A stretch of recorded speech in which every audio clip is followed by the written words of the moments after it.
Epilepsy आखिर होता क्या है?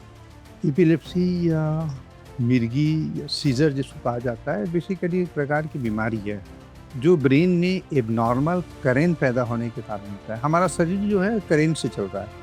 किसी चीज़ जैसे करते हैं तो दिल का करेंट दिखता है, दिल को फोटो नहीं दिखता, हार्ट नहीं दिखता हमें। वैसे ही हमारा जो दिमाग है वहाँ से करेंट जनरेट होता है जिसके कारण हमारा शरीर चल रहा है।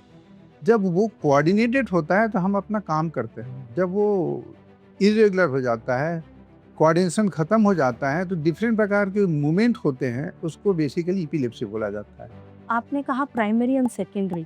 एक इंसान को समझ में भी कैसे आएगा? बचपन से चालू है तो 98% चांसेस है प्राइमरी एपिलेप्सी होगा, कुछ मिलने वाला नहीं है। एक आदमी की एपिलेप्सी पता लगा 10 साल में चालू हो रहा है तो वो भी प्राइमरी हो सकता है। लेकिन आपको ये रूल आउट करना जरूरी है कि कोई और कारण तो नहीं है। जैसे कि ब्रेन ट्यूमर में भी एपिलेप्सी होता है, इन्फेक्शन में होता है, कॉमन इन्फेक्शन है जिसे न्यूरोसिस्टिक सर्कोसिस बोलते हैं, जो एक लार्वा के कारण होता है, पैरासाइट के कारण, उसमें बहुत कॉमन एपिलेप्सी है। टीबी में भी हो सकता है, जैसे ट्यूमर में है, ब्रेन हेमरेज में हो सकता है, हेड इंजरी में हो सकता है। ये सब सेकेंडरी एपिलेप्सी है। ब्लड प्रेशर अत्यधिक होने के कारण आ सकता है, तो ये सब सेकेंडरीज है ना, इसको आप ट्रीट कर सकते हो। प्राइमरी को भी आप ट्रीट करते हो, लेकिन प्राइमरी में केवल दवाई ही देना है। सेकेंडरी में दवाई के साथ साथ उस पर्टिकुलर कारण का भी इलाज करते हो आप। जब भी कोई आपके पास मरीज आते हैं इस तरह का कोई कंप्लेन लेके, तो what is the first thing जो कि आप डॉक्टर लोग करते हैं? देखिए, सबसे पहले तो हम उसकी पूरी हिस्ट्री लेते हैं। क्या काम करता है, कैसा है, क्या पढ़ता है, उसका रिएक्शन कैसा है, रूटीन कैसा है, एवरीथिंग। तो हम ये जानने की कोशिश करते हैं कि कब उसको एपिलेप्सी आया। पिछले 15 सालों से मेरे सभी मरीजों को ये प्रमोट करता हूँ कि आप एक डायरी बनाइए, जिसे मैं एपिलेप्सी डायरी बोलता हूँ। उसमें मरीज को जिस दिन झटका आया, जैसे उदाहरण मान लो 2 तारीख को 12 बजे दोपहर में उसका झटका आता है, तो मुझे 1 तारीख के सुबेरे 6 बजे से 2 तारीख के 12 बजे तक का पूरा रिकॉर्ड चाहिए। क्या उठा, क्या खाया, किससे बोला, क्या देखा, पिक्चर देखा, टीवी देखा, किसके साथ लड़ाई हुआ, किसके साथ नहीं हुआ, कहाँ गुस्सा आया, कहाँ रोया, कहाँ एक्सप्रेस किया, every emotional outbreaks, emotional feeling उसमें लिखेगा वो। दोस्त के साथ गया तो क्या पार्टी किया, क्या खाया, रात में कितने बजे, पूरा हिसाब चाहिए। इससे उसको समझ आ जाएगा कि मेरी कौन सी एक्टिविटीज के कारण उस दिन मुझे झटका आया था।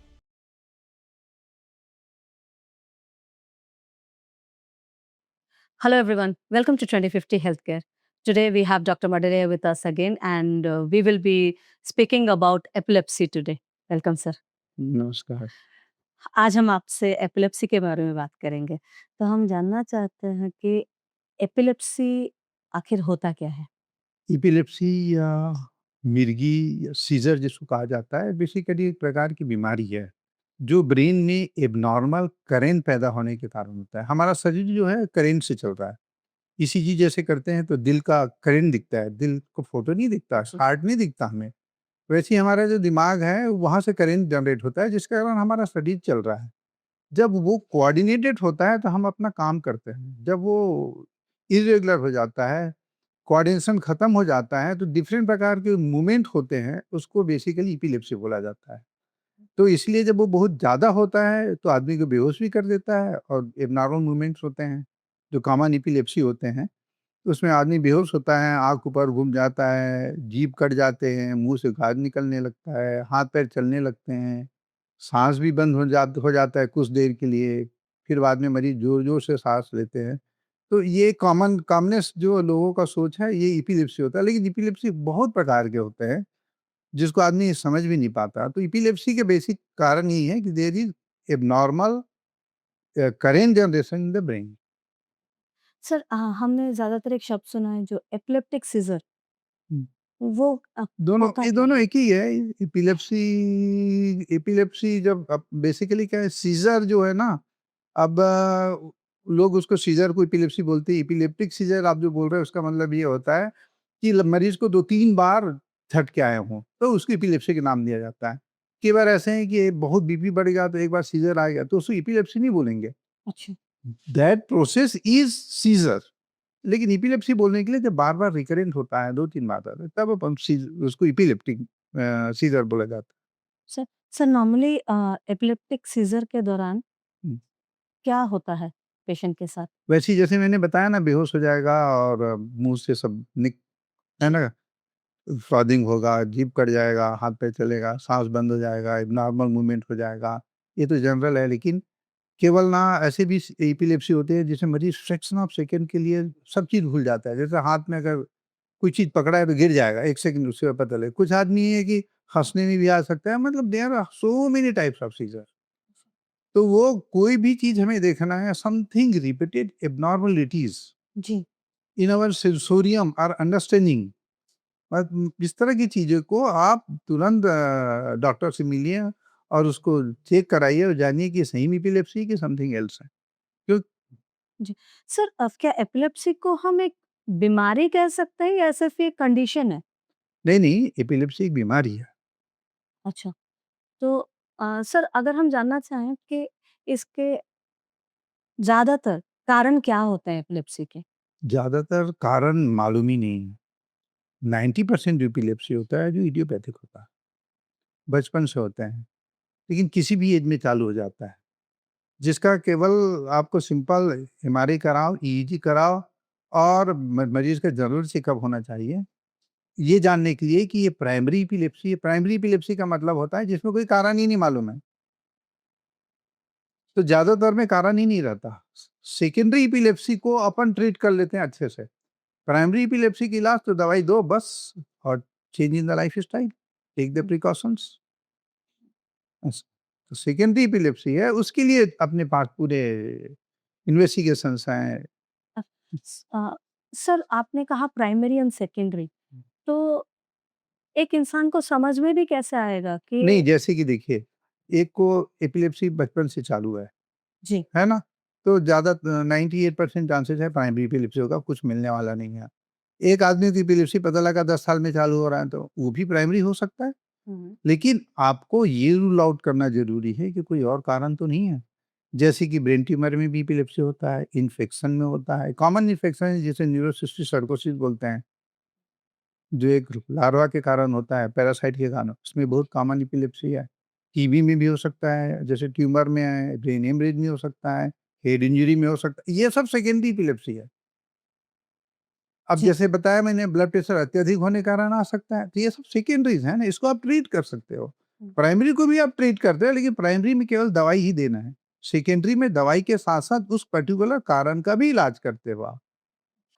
सर लाइक ऐसे कुछ सिम्पटम्स हैं क्या जिससे हम जान पाएँ कि लाइक कुछ कॉमन सिम्पटम्स हो सकते हैं जिससे किसी को अंदाज़ा भी लगे कि ये नॉर्मल नहीं है, आई हाँ, नीड टू विज़िट अ जैसे जैसे न्यूरोलॉजिस्ट? कोई आदमी बोले कि मैं पढ़ते रहता हूँ, अचानक 2-3 सेकंड के लिए मैं एकदम बिल्कुल हर चीज़ भूल जाता हूँ, फिर मेरा आ जाता है। कई बार होता है मुझे दिन में, फिर भी मेरा काम चल रहा है। कोई आदमी बोलेगा मैं ज़ोर से हँसता हूँ, हँसते-हँसते मैं क्या हो गया मुझे पता ही नहीं, बेहोश हो गया। तो सराउंडिंग बताते हैं कि उसको एपिलेप्सी आ गया था। अच्छा। इस तरह के जो जो डायग्नोसिस नहीं बना पाते उसकी मैं बात कर रहा हूँ। जो स्टैंडर्ड एपिलेप्सी जैसे मैंने बताया था ना, उसमें तो सब लोग ही जान जाते हैं कि मुझे बेहोश हो गया और ये हो गया। हुँ। लेकिन ऐसे कुछ चीज़ें होती है, लिख रहा है आदमी, लिखते-लिखते ना 2 सेकंड के लिए बंद हो गया, पता ही नहीं उसके बाद ऐसा क्या हो गया, फिर चालू है लिखना। ये भी एक एपिलेप्सी का होता है। एपिलेप्सी के बहुत फॉर्म होते हैं, ऐसे मरीज़ों को डायग्नोसिस बनाने के लिए अपने को ना एक तो एमआरआई करना पड़ेगा, जी। ईईजी करने पड़ेंगे और जैसे मैंने बताया कि और जनरल जो बॉडी का जाँच कराना है, जैसे इलेक्ट्रोलाइट्स हैं, बहुत चीज़ें रहती है। एक जी। बार डॉक्टर से मिलें और डायग्नोसिस बनाएँ ज़रूर। मैं यही जैसे मैंने पहले ही बताया कि something abnormal in the routine, कोई भी चीज़ हमारी दिनचर्या में एब्नॉर्मल उनसे बार-बार होने लगा है, जो हम एक्सप्लेन नहीं कर पा रहे हैं, तो वो हो सकता है एपिलेप्सी हो और इसके लिए हमें डॉक्टर से सलाह लेना ज़रूरी होता है। सर नॉर्मली एपिलेप्सी अगर कोई किसी को हो रहा है, इन दैट केस वाइटल्स में डिस्टर्बेंस आते हैं? अगर जनरलाइज़ एपिलेप्सी है, तो सब चीज़ में चेंजेज़ आएँगे बॉडी में। जी। और जिसे पार्शियल सीज़र बोलते हैं या पेटिट माल सीज़र जिसकी मैं बात कर रहा था, उसमें भी जब बहुत ज़्यादा होने लगता है, तो मेमोरी भी कम होने लग जाती है पेशेंट के, इफ़ेक्ट होता है। एपिलेप्सी मतलब एब्नॉर्मल करंट प्रोड्यूस हो रहा है ना ब्रेन से, जी। तो वो तो सब चीज़ को इफ़ेक्ट करेगा और रिपीटेड होगा, अनकंट्रोल होगा तो हर चीज़ को इफ़ेक्ट करेगा।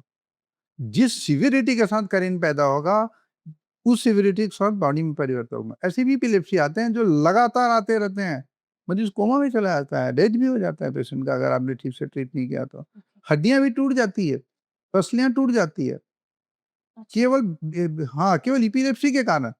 एपिलेप्सी के कारण बेहोश हो रहा है और गिर रहा है, उसके कारण टूटना अलग बात है। वो तो हो ही सकता है, लेकिन केवल एपिलेप्सी के कारण भी ऐसे हो जाते हैं। तो उसको लाइटली नहीं ले सकते, बहुत सीरियस कंडीशन मानते हैं उसको। सही तरीके से इलाज करना बहुत ही ज़रूरी है उसको। Sir like out of curiosity normally जब एपिलेप्टिक सीज़र आता है किसी भी पेशेंट को या इंडिविजुअल को, तो कोई भी सीज़र, एपिलेप्टिक उस कोई भी सीज़र, उस हाँ। टाइम में ब्रेन में एक्चुअली क्या चेंजेस आ जाते बेसिकली हैं? ब्रेन में जो एब्नॉर्मल करंट पैदा होता है ना, आदमी का सेंसोरियम को डाउन कर देता है। अच्छा, वो अचेतना की अवस्था में चला जाता है। उसके बाद क्या हो रहा है, ये जनरल एपिलेप्सी की बात कर रहा हूँ, जो जनरलाइज़ होता है उसकी जी, बात कर रहा हूँ। तो उसमें पूरे के पूरे बॉडी में हर जगह चेंज है, ब्लड प्रेशर बढ़ जाएगा, साँस बंद हो जाएगा, फिर ज़ोर से साँस चलेंगे, नॉर्मल मूवमेंट्स होंगे बॉडी के, पूरा मसल एग्ज़ॉस्ट हो जाएगा, पसीना-पसीना हो जाएगा, पेशेंट टट्टी पेशाब भी कर सकता है। एवरीथिंग इज़ पॉसिबल, हड्डी भी टूट सकती है, जैसे मैंने बताया ना, एवरीथिंग इज़ पॉसिबल। और चूँकि बेहोश हुआ है, ऐसा जगह हुआ है जो सेफ नहीं है, तो उसके कारण जो इंजरी हुआ है, वो अलग चीज़ है। बहुत डेंजरस हो जाता हाँ, है। तो it is very dangerous things. Generalised epilepsy में बहुत सावधानी बरत के चलना पड़ता है। क्या हेड इंजरी के बाद भी एपिलेप्सी होने के हाँ, चांसेस होते हैं? चांसेस होते हैं, 4 से 5% पेशेंट को रहता है। दूसरी चीज़ें क्या है, हेड इंजरी कौन से भाग में हुआ, जी, कितना बड़ा हुआ, किस प्रकार का इंजरी था, सिंपल इंजरी था कि कॉम्प्लेक्स था, जिसमें अंदर ब्रेन के अंदर ज़्यादा कंटूजन रहा हो, लेसिडेशन रहा हो, फ्रंटल लोब में हो तो ज़्यादा होगा, टेम्पोरल लोब में ज़्यादा होगा। तो निश्चित रूप से जगह किस जगह है और किस सीवियरिटी की इंजरी उसके अनुसार तय करता है, और epilepsy is known in head injury. इसलिए part of anti epileptic drug is use होता ही है। इनिशियल स्टेज में तो करना ही है आपको, क्योंकि अगर किसी पेशेंट को हेड इंजरी हुआ है और उसमें खून जमा हुआ है, सूजन है, तो एक एपिलेप्सी उसका जानलेवा साबित हो सकती है। अच्छा, जी, और एपिलेप्सी की दवाई खा रहे हैं इसलिए हमें एपिलेप्सी नहीं आएगा, ऐसा सोचना भी गलत है। दवाई खाते-खाते भी एपिलेप्सी आ सकता है। तो सर वो कैसे? इसीलिए डोज़ अपने को एडजस्ट करना पड़ता है। हमारा जो दिनचर्या है उसको भी मॉडिफ़ाई करना पड़ता अच्छा, है ना? जी, कौन-सा ड्रग कौन से मरीज़ में किस अनुपात में देना है, और सेकंड ड्रग ऐड करना है, नहीं करना, बहुत चीज़ें काउंट होती हैं। Epilepsy is a hmm, complex things. हुँ, तो कभी भी ये ना समझें कि अब हम कुछ भी कर लेंगे। जैसे मरीज़ आते हैं, हमारे पास आते हैं, हेड इंजरी के मरीज़ आते हैं, बोले मैं दवाई खा रहा था, मुझे मिर्गी आ गया। बोला ठीक है, क्या कर रहे थे? बोले ना कल क्या था, मैं 8 बजे खाना था लेकिन नाश्ता नहीं मिला, इसलिए मैंने 12 बजे दवाई खाया। तो आएगा ही मिर्गी। मिर्गी की दवाई टाइम से खाइए, उसको खाने-पीने से कोई लेना-देना नहीं है। जी, आप फिक्स कर लीजिए, सुबेरे 9 बजे खाना है, रात के 9 बजे खाना है। खाना खा रहे हैं, नहीं खा रहे हैं, ब्रश किए, नहीं किए, अब टूर में हो, आपने ब्रश ही नहीं किया है, सोया हुआ है, उठो, खाओ दवाई, सो जाओ ना। जी, आप सही ये बात। क्यों इंतज़ार कर रहे हो? 12 बजे खाना है, फिर मैं दवाई खाऊँगा। एक दूसरा मरीज़ बोलते हैं कि कुछ नहीं साहब, कल मैं ना पार्टी में गया था, दारू पी लिया, फिर मुझे मिर्गी आ गया, मैं दवाई जब के खाया था। आएगी ही आएगा। तो आप इस जैसे मैंने बताया ना कि एपिलेप्सी मरीज़ है तो प्रिकॉशंस लेने पड़ेंगे, टाइम फिक्स करने पड़ेंगे, आपको अपनी रूटीन बदलना पड़ेगा। जी, तो आप कितना भी दवाई खाओ, अगर इस तरह से चीज़ें करोगे तो एपिलेप्सी आएगा ही आएगा। अगर वो रेज़िस्टेंट है, सब में नहीं, हुँ। लेकिन कुछ परसेंटेज में तो निश्चित रूप से आएगा। सर जैसे हमने हमारे पिछले पॉडकास्ट में भी एक बात की थी हुँ। कि आजकल सब अपने से डॉक्टर बन रहे हैं, हाँ, हाँ, हाँ, गूगल हाँ। देख के। बहुत तो कॉमन है। अगर किसी को फर्स्ट टाइम ऐसा कुछ हो रहा है और कहीं से उसने कुछ पढ़ लिया कि ठीक है ये कॉमन है, जैसे आपने भी कहा कि मैंने खाना नहीं खाया था, तो मेरा बीपी लो हो गया होगा। ऐसा भी सोच के एक बंदा शायद बहुत दवा शॉर्ट टर्म लिखवा के लिए दिया। कोई सीज़र होगा, उसने उसको इग्नोर कर दिया। तो ऐसा सर कुछ है जिससे उसको मतलब ये एहसास हो कि नहीं this is not something very normal? Basically क्या है, ये हमारा जो अप्रोच है ना towards our body and the life in the society is important. जी, है ना? कुछ लोग होते हैं, इतने एरोगेंट होते हैं, हमारे पास आते हैं और मानने को तैयार ही नहीं रहता कि उसकी एपिलेप्सी आता है। क्यों नहीं मानता? क्योंकि एपिलेप्सी आता है, वो बेहोश हो जाते हैं, उसको पता ही नहीं है। जी, तो ऐसे लोगों में मैं रिश्तेदारों को बोलता हूँ, आप रिकॉर्डिंग कर लिया करो, उसको दिखाओ कि तुम ऐसा हो गया था। अच्छा, लेट हिम बिलीव। राइट। कि वो क्या है, बोले नहीं मेरी वाइफ तो ऐसे ही बोलती है, मेरे बच्चे लोग साथ नहीं देते। आते हैं पेशेंट हमारे, वो मानने के लिए तैयार ही नहीं है। मैं क्यों दवाई खाऊँ? मुझे कोई तकलीफ ही नहीं है। सही है। एक ये चीज़ें होती है। दूसरी चीज़ें क्या रहता है कि जब भी कोई चीज़ एब्नॉर्मल हो हमारे रूटीन से, तो उसको हमें लाइटली ना लें। क्योंकि आज के ज़माने में इतनी बीमारियाँ हो गई हैं, और हमारे खान-पान के स्टैंडर्ड में हमेशा इस चीज़ को हर बार एम्फसाइज़ करता हूँ कि हम जो खा रहे हैं, उसकी क्वालिटी क्या है देखिए। हम साँस ले रहे हैं, उस हवा की क्वालिटी क्या है देखिए। कौन-सी सिटी में क्या है, कैसा है। सही। हमारे जो दिनचर्या है उसको देखिए, कैसे हैं, रात को 2 बजे तक, 3 बजे तक लोग जग रहे हैं और 9 बजे, 10 बजे सो रहे हैं। हमारा शरीर ऐसा नहीं बना है। एक साइकिल में बनाया है भगवान ने हमारे शरीर को। जी। नेचर ने जो बनाया है, आप उसको फ़ॉलो करिए। हवा अगर आपके पीछे चलेगी, तो आपको तकलीफ़ कम है दौड़ने में, और अगर आपके अगेंस्ट चलेगी, तो आपको ज़्यादा एफ़र्ट्स करने पड़ेंगे। तो लाइफ़ को नेचर जिसने जैसे क्रिएट किया, उसी अनुसार चलिए ना, सफलता आपको मिलेगी ही मिलेगी। ट्रीटमेंट का इफ़ेक्ट भी आपको अच्छा मिलेगा। आप वो फ़ॉलो करते नहीं हैं। कोई भी चीज़ पूर्ण नहीं होता। दवाई, आप सोचेंगे दवाई खाएँ मुझे नहीं होगा, नहीं ऐसा नहीं है। दवाई आपको सपोर्ट कर रहा है सिस्टम को। आप उस जी। सिस्टम को भी अपने आप सपोर्ट करके नियम से चलोगे, तो आप you will be in better position. नहीं तो कहाँ से मतलब सर मिलेगा? लाइफ़स्टाइल का बहुत मेजर इम्पैक्ट है। बिल्कुल ओके। इम्पैक्ट है। रात भर सोएगा नहीं, डांस कर रहा है, दारू पी रहा है और बोले मैं दवाई खा रहा हूँ, मिर्गी नहीं आएगा, कैसे नहीं आएगा? ओवर एक्सर्ट कर दिया है। हुँ, आप समझ रहे हैं कि नहीं? आएगा चीज़ों को। हुँ। मैं तो यहाँ तक बोलता हूँ, जैसे कुछ मरीज़ आते हैं ना, मुझे ब आता है, जब वो टेंशन में आता हूँ तो मुझे आ ही जाता है, तो मैं बोलता हूँ कि डोज़ को बढ़ा लो, 1 टेबलेट एक्स्ट्रा खा लो।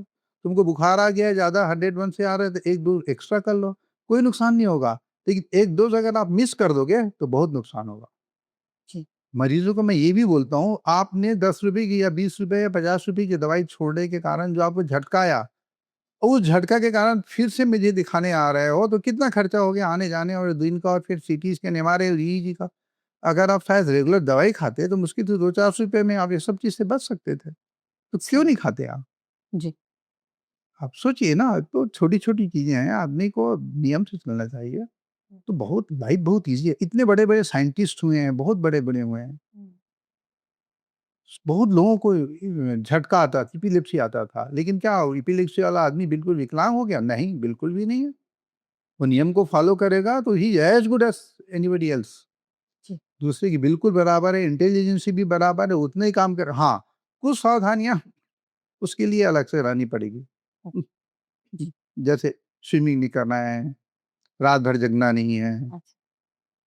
है ना? किसी प्रकार का नशे की चीज़ें ना लें, और ओके। कुछ भी एब्नॉर्मल एक्टिविटीज़ हो जिसमें उसको ज़्यादा स्ट्रेस आ रहा है, तो डोज़ बढ़ा लें। हुँ। कुछ कंट्री में ड्राइविंग नहीं कर सकते हैं। Of course it is good, driving should be man, oh! Okay. है ना? हाँ। तो ये प्रिकॉशन आपको लेने पड़ेंगे। जैसे उदाहरण है, किसी हेड इंजरी मरीज़ आते हैं हमारे पास, उसको ब्रेन इंजरी हो गया, स्मेल खत्म हो गया उसका। हुँ, हुँ। स्मेल खत्म हो जाते हैं ना? हाँ। अब वो मरीज़ को हम ये नहीं बोल सकते कि आप केमिकल फैक्ट्री में काम करो। उसको तो स्मेल ही नहीं, उसको पता ही नहीं चलेगा लीक हो रहा है केमिकल। सही तो बात। आप बाकी काम तो कर सकता है, हर चीज़ है ना? तो वैसे ही हर आदमी का अपना-अपना थोड़ा-सा प्रिकॉशन लेके थोड़ा चेंज करके रहना पड़ता है। जी। एपिलेप्सी पेशेंट है, कोई ऐसी जगह मत जाओ जहाँ डेंजरस रहे। हुँ। अब किस रेट में आपकी एपिलेप्सी आता है, किस प्रकार का आता है, ये बहुत चीज़ें काउंट होता है। ये ओके। सबके लिए जनरल रूल नहीं है, सही। ऐसा है। सर कहीं-कहीं ये काफ़ी अनिवार्य हो जाता है जैसे आईटी इंडस्ट्री में आजकल बहुत बच्चे काम कर रहे हैं, जिन लोगों को नाइट शिफ्ट्स होता है। तो अगर उनमें किसी में इस तरह का प्रॉब्लम है, कंडीशन है, देन नहीं, उसमें तब जैसे क्या मैंने कर बताया सकते हैं? ना, हर चीज़ ना इंडिविजुअलाइज़ होता है। जी। एक आदमी को रात में जगता है तो एपिलेप्सी आता है, वो नहीं करेगा। दूसरे को अगर दवाई रेगुलर खा रहे हैं तो कोई फ़र्क ही नहीं पड़ता है, तो करेगा। तो आपको अपने डॉक्टर से मिलके बात करके आपकी जो रूटीन है उसके अनुसार उसको ट्रीटमेंट चालू करिए उसको। जी। आप एक आदमी का नियम दूसरे के ऊपर लागू नहीं कर सकते। हर आदमी, हम लोग भले ही इतने करोड़ आदमी हो गए हैं, अरब आदमी हैं, जी। भगवान ने कोई 2 आदमी एक साथ एक बराबर नहीं बनाया है। ट्विन्स भी पैदा होते हैं तो भी वो 100% एक नहीं होते हैं। रेयर, रेयर एंड रेयरेस्ट हो जा गया अगर होता है तो। राइट। आप समझ रहे हैं? अदरवाइज़ 99.9% कोई भी चीज़, 2 पौधा भी एक बराबर नहीं है प्रकृति में, क्या चीज़ समान है? इससे हर चीज़ को इंडिविजुअलाइज़ करिए। आप क्या करते हैं, क्या ऐज है, क्या वेट है, खान-पान का तरीका कैसा है, रिएक्शन कैसा है आपका, ये सब चीज़ इंडिविजुअलाइज़ करके प्रॉपर उसको ट्रीटमेंट प्लान करो। आदमी की रूटीन भी चलते रहता है, कार्य भी चलते रहता है और शरीर भी अच्छा रहता है। जी। सर नॉर्मली ये जो सीज़र्स होता है, इनका ड्यूरेशन कितना रहता है? अलग-अलग है। बहुत यूजुअली क्या है ना, मोस्ट ऑफ द सीज़र जो रहते हैं 3 से 5 मिनट में ठीक हो जाते हैं। अच्छा। जो जनरलाइज़्ड है उसकी बात कर रहा हूँ। और जो पेटेंट माल है तो किसी को 1 सेकंड के लिए आएगा, कभी 2 सेकंड के लिए आएगा। हुँ। किसी के केवल हाथ में भर मूवमेंट हो रहा है इनवॉलंटरी थोड़ी सेकंड के लिए फिर बंद हो गया। किसी का चेहरे का होने लगा है। चेहरे में twitching is not a seizure, याद रखिए। अच्छा, ऐसा नहीं है कि वो आएगा और मैं सीज़र लेबल कर दिया, नहीं, वो अलग है वो। तो किसी का केवल पैर के नॉर्मल मूवमेंट आएगा, हाथ-पैर का आएगा, बेहोश नहीं होगा, तो बहुत प्रकार के होते हैं जी। सीज़र। लेकिन यूजुअल जो सीज़र होते हैं, जिसको लोग बेहोश हो जाते हैं ना, वो 2 मिनट, 3 मिनट, 5 मिनट होते हैं। लेकिन अगर कंट्रोल ना करें, तो उसका ड्यूरेशन बढ़ता है। दवाई नहीं खाएँ, इर्रेगुलर रहें और इस तरह के कुछ एब्नॉर्मल चीज़ें करें, तो वो स्टेटस इपिलेप्टिकस बोला जाता है, जिसकी मैं बात कर रहा था, जिसमें मरीज़ कोमा में चला जाता है। फिर वो जान का खतरा भी है हो सकता है ना उभरे, ऑक्सीजन की मात्रा शरीर में कम हो जाती है, स्टेटस वाले में लगातार आ रहा है तो पूरा सिस्टम बैठ जाता है, कुछ भी हो सकता है। न्यू एस्पिरेट कर लेगा, हार्ट अटैक भी हो सकता है, हड्डियाँ तो टूट सकती है, जी। पेशेंट का शरीर में बहुत सूजन बढ़ सकता है, कुछ भी हो सकता है स्टेटस के बाद वेंटिलेटर में चला जाएगा। So many things you can't imagine.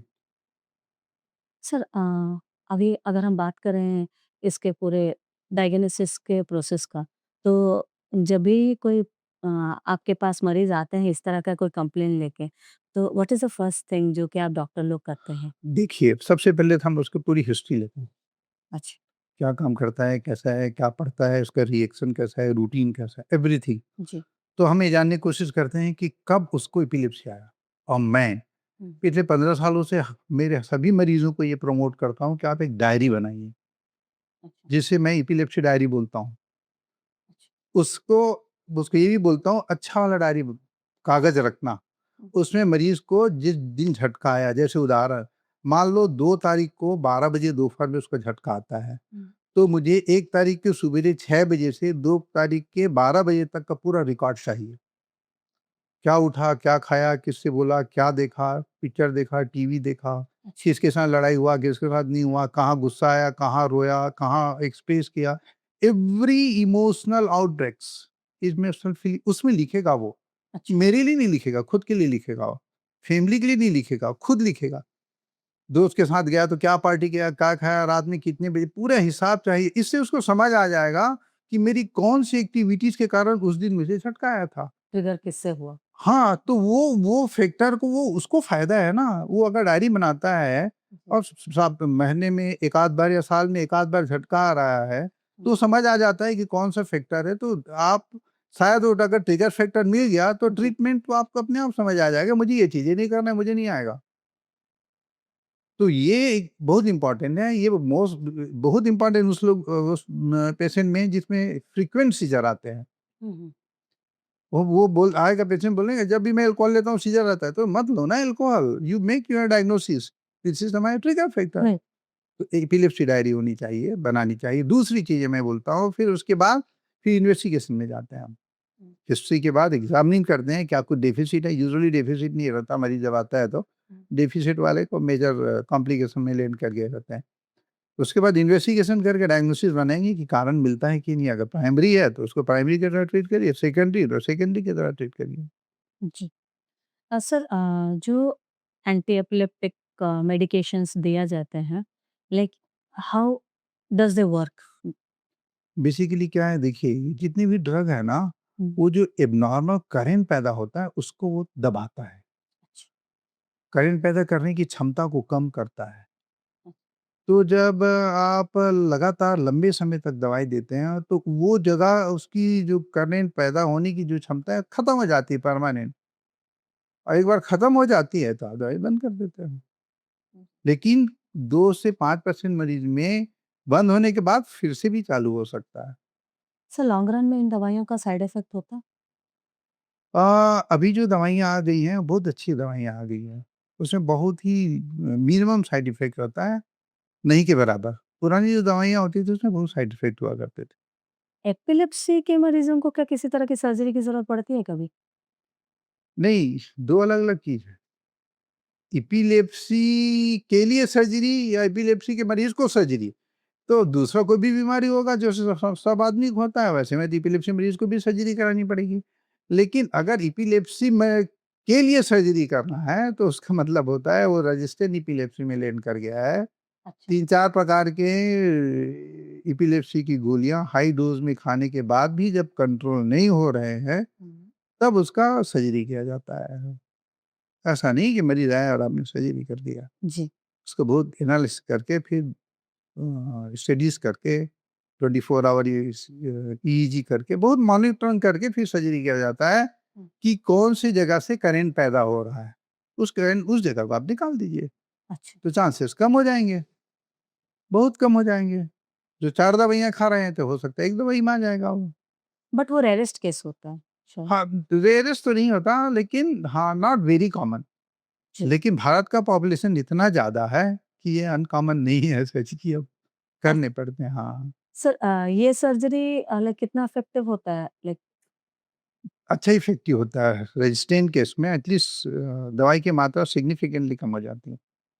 और एक लाइक हम मिथ्स और फैक्ट्स की लास्ट टाइम भी हमने बात की थी। तो यहाँ पे तो मिथ इस चीज़ को लेके बहुत ज़्यादा आपको भी पता है हुँ। कि ऐसा नहीं है कि सिर्फ़ गाँव के लोग बोलते हैं। इवन हम जैसे बहुत एजुकेटेड लोग भी बोलते हैं कि मिर्गी का दौरा पड़ गया है, तो आप चप्पल सुंघा दो, हाथ में चाबी दे दो या फिर लाइक झाड़-फूँक करा दो, ऐसे भी काफ़ी लोग करते हैं। तो बेसिकली क्या है ये सब चीज़ें यूज़लेस है, जी, लेकिन जैसे सिंपल वाले केस में वो डाइवर्ट करने की कोशिश करते हैं, लेकिन ऐसा कोई फ़ायदा वाला कुछ चीज़ नहीं है ये, जी। है ना? बल्कि ये बोलूँगा एपिलेप्सी अगर किसी को आ रहा है मतलब जनरलाइज़ सीज़र में जा रहा है, तो आस-पास की चीज़ों को हटा के उसको प्रोटेक्ट कर दीजिए, उसको चोट ना लगे, हुँ, हुँ। ठीक है? जी। उसकी करवट लेफ्ट करवट पे सुला दीजिए, जिससे उसको एस्पिरेट ना कर सके, निमोनिया ना हो, हुँ, हुँ। है ना? और उसको रेज़िस्ट करने की कोशिश मत करिए, उसका हाथ अगर चल रहा है ना? तो वो चलने दीजिए, उसको रोकने की कोशिश करोगे हो सकता है इतनी ज़ोर से झटका है उसको हाथ टूट गया, अच्छा, तो आपको उसको उसको प्रोटेक्ट करके रखना है, उसको आस-पास के इंजरी ना हो, आस-पास के लोगों को दूर भगाना है, भैया साँस लेने दो। आप इकट्ठा होके उसकी जगह और क्राउड मत करिए उसको। जी। और वो हो सकता है कि 95% चांस है कि 2 मिनट में ठीक हो जाएगा वो, उठ के बैठ जाएगा, फिर बता देगा अपना कि मेरे को आता है ऐसा-ऐसा है, दवाई मिस कर गया था या जो भी था। ऐसा बट है। ज़्यादातर हम तो देखते हैं सर ये पास सब होता है। आस-पास जो लोग रहते हैं, वो पानी पिलाना, मुँह हाँ, को खोलना, हाथ को पकड़ के रखना, जूता सूँघाना, ये ये सब सब करते हैं। बेकार की चीज़ें हैं। तो मतलब जस्ट हम लोग अगर क्रिएटिंग कोई problem for sharp the object patient. दे रहे हैं या फिर चाबी दे रहे हैं, तो फिर ये उसके नहीं, लिए नहीं, नहीं, डेंजरस हो बिल्कुल भी जाएगा। डेंजरस है, कभी नहीं करने का चीज़ें बेसिक है उसको और इंजरी से बचाना है। हुँ। जो कुछ उसके शरीर में चल रहा है, ना वो रोक सकता, ना आप रोक सकते हो उसको। वो अपने आप रुकने वाला जी।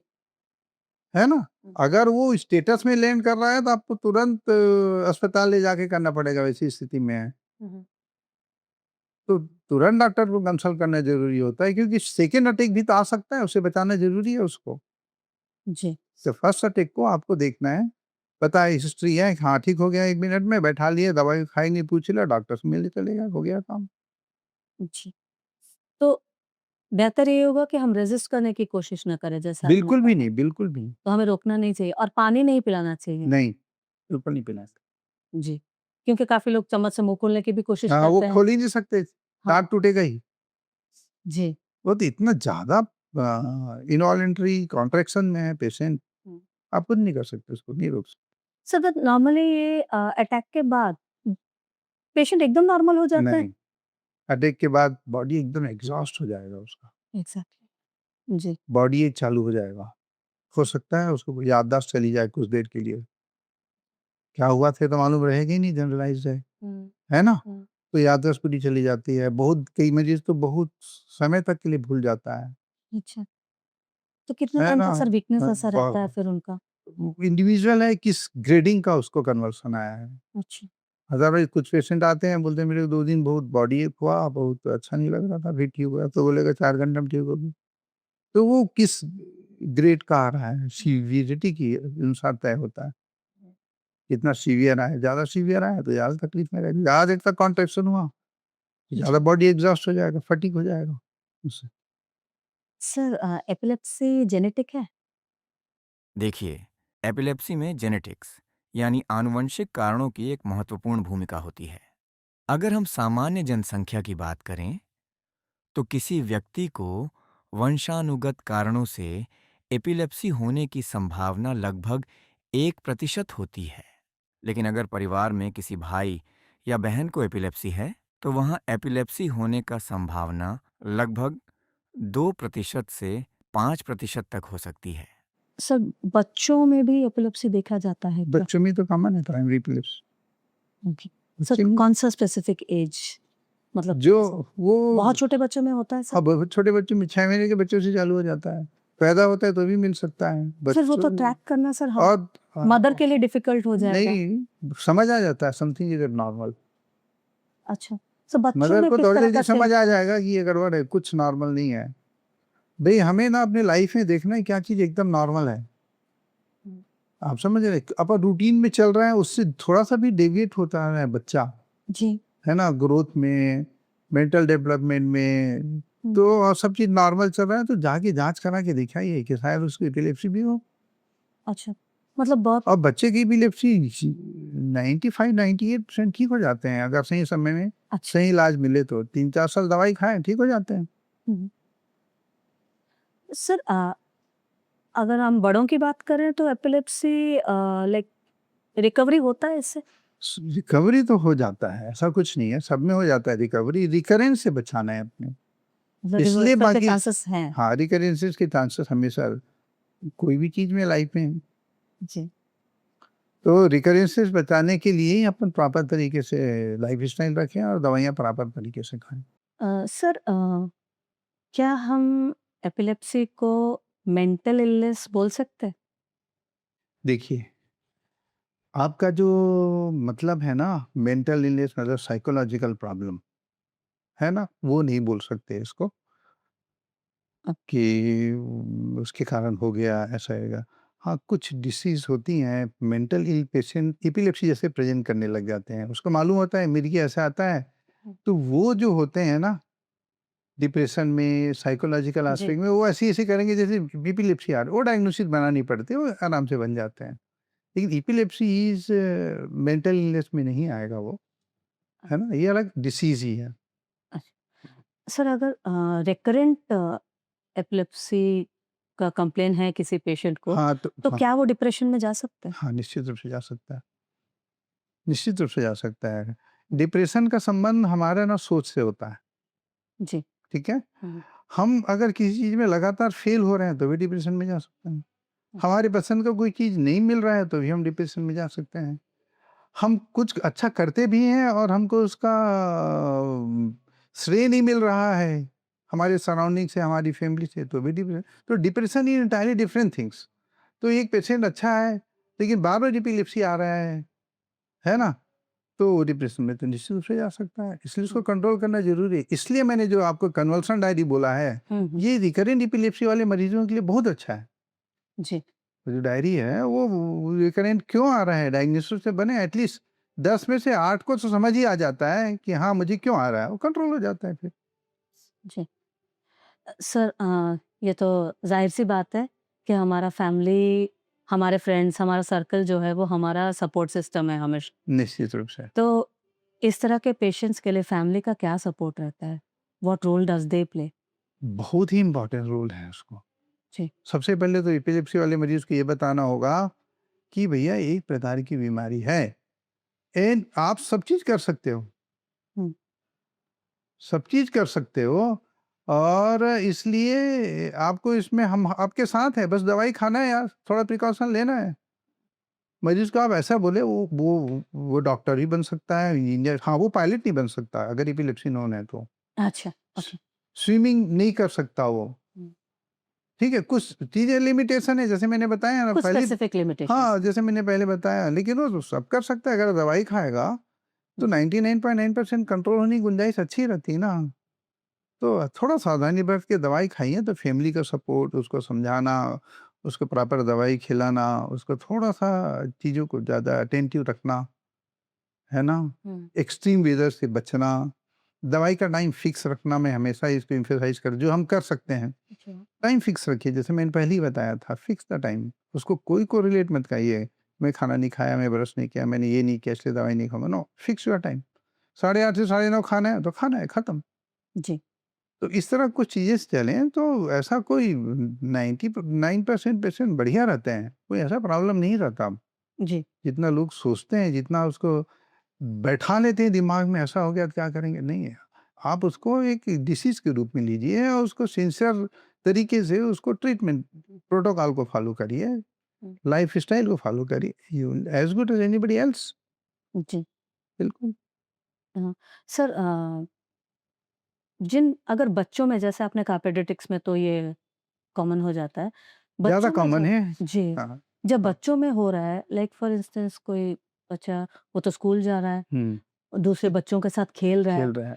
तो उस टाइम पे लाइक क्या वो नॉर्मल बच्चों के साथ जैसे नॉर्मल एक्टिविटीज़ कर पाएँगे? एक्सट्रीम एक्टिविटीज़ नहीं करने का रहता है। अच्छा, एडवेंचरस वाले में नहीं जाने का, जैसे मैंने बताया। जी, अदरवाइज़ टीचर को बता दीजिए, उसके रूम क क्ला उसको दोस्तों को बता दीजिए जी, कि उसको ऐसा आ सकता है, कभी ऐसा रहा देखना। तो ये लेकिन बताया ना, जैसे मैंने हुँ, 1-2% में ही ऐसे होते हैं जो दवाई खाते हुए भी आ गए, है ना? रेगुलर ईमानदारी से खा रहे हैं, तो 2 से 4% में भी आ जी। सकते हैं, ऐसा रहता है।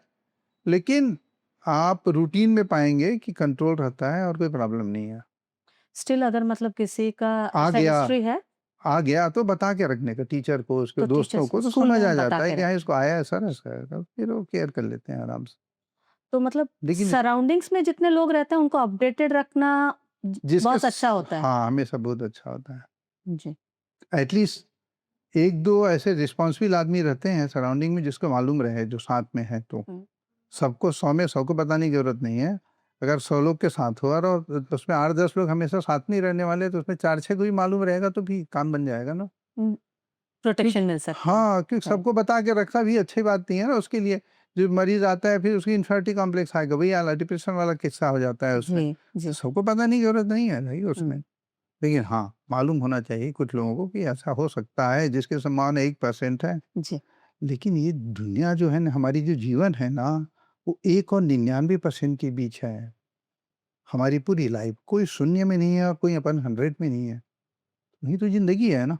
जी, तो इतना इनसिक्योर फ़ील करके जाने की ज़रूरत नहीं है, अगर आप चीज़ों को सही तरीके से ले रहे हैं तो। जी, ऐसा भी पेशेंट है जो 80 साल में मिर्गी आ सकता है। किसी भी को कभी भी मिर्गी आ सकता है। अगर आप इस तरह से सोचे लाइफ़ को, हुँ, तो लाइफ़ नहीं जिया जा सकता।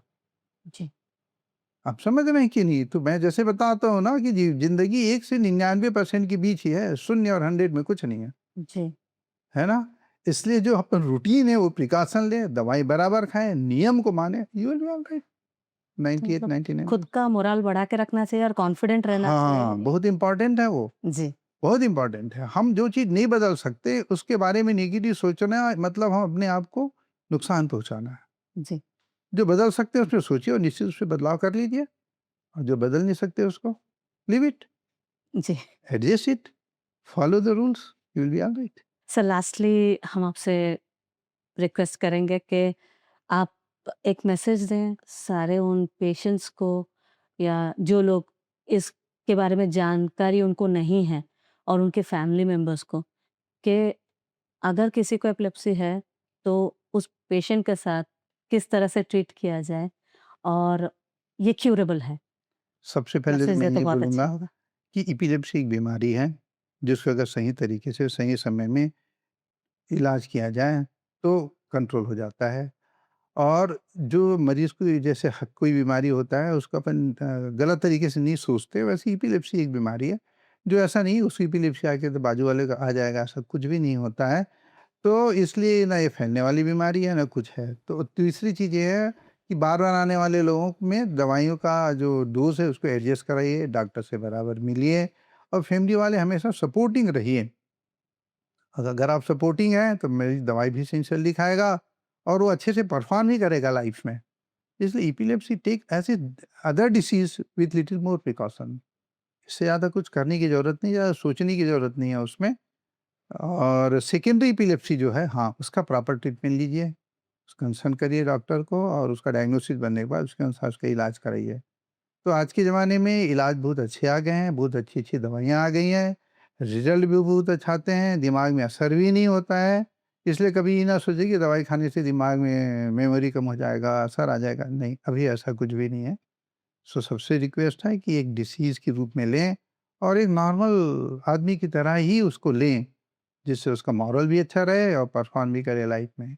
Thank you so much sir. Thank you.